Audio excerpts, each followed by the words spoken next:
Video में हम जानेंगे कि बाजीराव पेशवा ने पूरे भारत में मराठा साम्राज्य कैसे बढ़ाया। बाजीराव पेशवा के बारे में अमेरिकी इतिहासकार लिखते हैं कि वो भारत का सबसे अच्छा घुड़सवार का सेनापति था। बाजीराव पेशवा का जन्म पुणे के नज़दीक हुआ। उनके पिता बालाजी बाजीराव थे और वो मराठा साम्राज्य के पेशवा थे। उनकी मौत बहुत जल्दी हुई। 20 वर्ष की कम आयु में बाजीराव पेशवा और चिमनाजी अप्पा ये और 2 बहनें, ऐसा बाजीराव पेशवा का परिवार था। शुरू से ही उनका छत्रपति शिवाजी महाराज का सपना साकार करने का सपना उन्होंने आंखों में संजो के रखा था। अटकते कटक तक मराठा साम्राज्य फैलाना वो चाहते थे। बाजीराव पेशवा के बहुत ही अच्छे दोस्त 3-4 हुए। उनमें सिंधिया, होलकर, पवार, ऐसे बाजीराव पेशवा ने नए दोस्त बनाए और उन्हीं के सहारे पूरे भारत में मराठा साम्राज्य की डंका बजे। बहुत ही कम आयु में मराठा साम्राज्य के पेशवा बने। उनके जब पेशवा बने तब मराठा साम्राज्य के बहुत ज़्यादा दुश्मन लोग हुआ करते थे।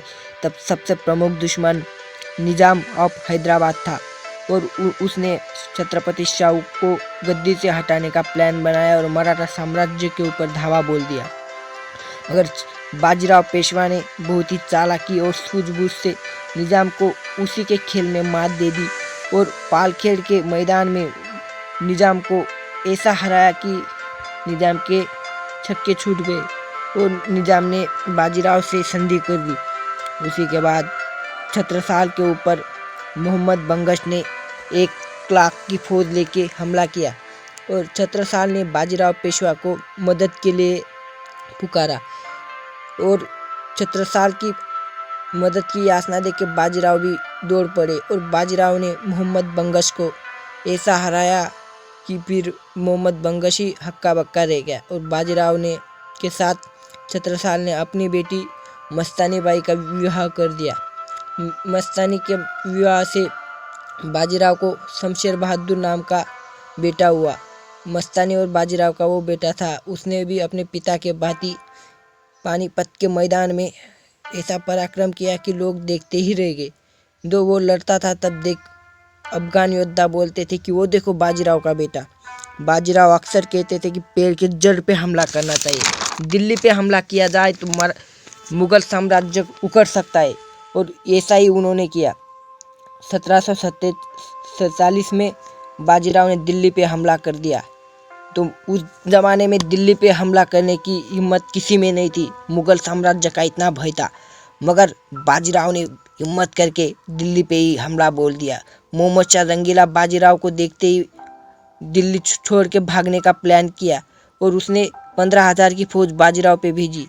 मगर बाजीराव ने 80,000 की फौज लेके उस 15,000 की फौज को गाजर मूली की तरह काट डाला और ताल कटोरा के मैदान पे अपना डेरा डाल दिया और लाल किला कैद कर लिया। अगर बाजीराव चाहते तो उसी दिन मराठा साम्राज्य पूरे दिल्ली में बन जाता, मगर बाजीराव ने ऐसा नहीं किया और मुगल बादशाह को जुदान दिया और बाजीराव वापस अपने देश महाराष्ट्र के तरफ चलने पड़े। मगर मुगलों ने धोखा किया और उसने निजाम को बोल के मराठों पे हमला किया। निजाम ने 1 लाख की फौज लेके दिल्ली की तरफ से आने वाले बाजीराव को रास्ते में अड़ाने की कोशिश करना चालू किया और उसको मुगलों की सेना मिली और ऐसे 1 लाख का लश्कर लेकिन निजाम बाजीराव की तरफ दौड़ा। मगर बाजीराव भी बहुत ही अच्छे योद्धा थे।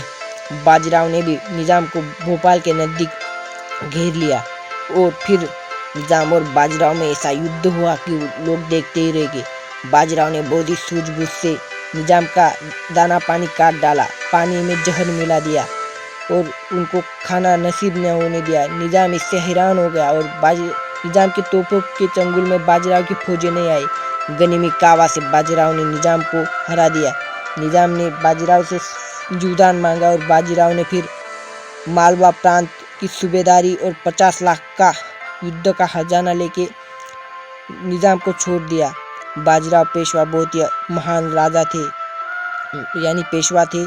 फिर नादिर शाह ने दिल्ली पे हमला किया तो बाजीराव दिल्ली बचाने के लिए 1 लाख का लश्कर लेके आ गए, मगर नर्मदा के किनारे उनको तेज बुखार आया और इसी के साथ ही बाजीराव बल्लाळ का मौत हो गया। मात्र 40 साल की आयु में उसने मराठा साम्राज्य को बहुत ही बड़ा कर दिया और बाजीराव ही थे जिनकी बदौलत मराठा साम्राज्य पूरे भारत, अखंड भारत, पाकिस्तान तक फैला। बाजीराव पेशवा ही बहुत महान थे। ऐसे बाजीराव पेशवा को मेरा नमन।